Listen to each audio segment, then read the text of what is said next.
One day, King David asked a surprising question.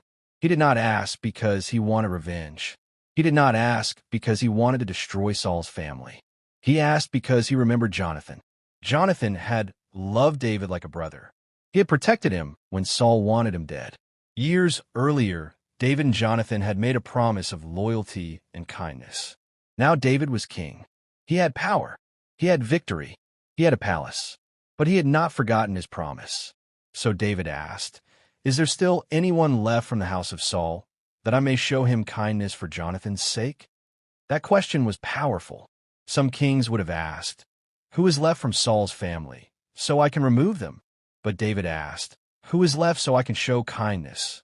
David had the power to punish, but he chose mercy. A servant from Saul's house, named Ziba, was brought before David. David asked him if anyone from Saul's family was still alive. Ziba answered that there was still a son of Jonathan. Then he added one detail. The son was disabled in both feet. That son was Mephiboseth. Ziba may have mentioned his condition because Mephiboseth was not a warrior.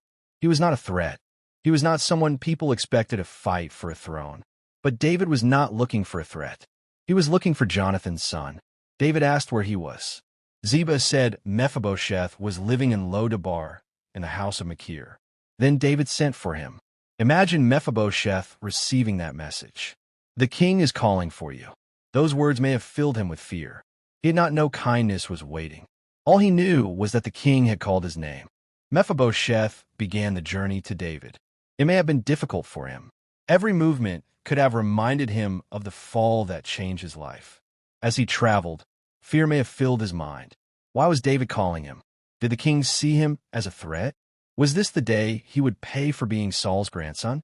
Maybe Mephiboseth remembered the stories of Saul and David. Maybe he hoped David would remember Jonathan kindly.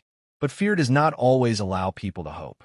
Sometimes fear says, "Do not expect mercy." When Mephibosheth reached the palace, everything may have felt overwhelming. The guards, the walls, the servants, the sound of authority. This was the royal world he had lost as a child.